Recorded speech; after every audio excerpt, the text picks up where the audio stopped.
They dumped an entire shipment of tea into Boston Harbor, but the real target wasn't the tea. It was the power of the British Empire.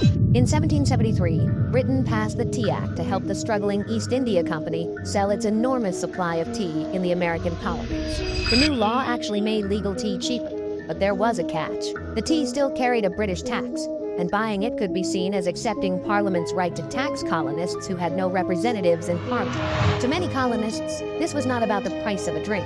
It was about who had the power to control their lives. When 3 tea ships, the Dartmouth, Eleanor, and Beaver, arrived in Boston, local protesters demanded that the cargo be returned to Britain. But Massachusetts Governor Thomas Hutchinson refused to let the ships leave without unloading the tea and paying the required duty.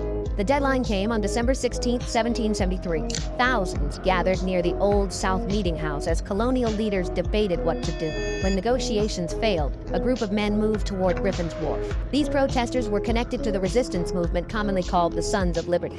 Some disguised themselves or altered their appearance to resemble indigenous people, although historians warn that later retellings have exaggerated or simplified the nature of those disguises. They boarded the 3 ships and began breaking open the cargo. If you want to learn history without getting bored, like and follow for more. Over roughly 3 hours, the protesters destroyed 342 chests containing more than 90,000 pounds of East India Company tea. They did not randomly destroy the ships. Accounts describe an organized operation focused mainly on the tea, and damaged property was reportedly repaired or replaced. But Britain saw the protest as a direct challenge to imperial authority.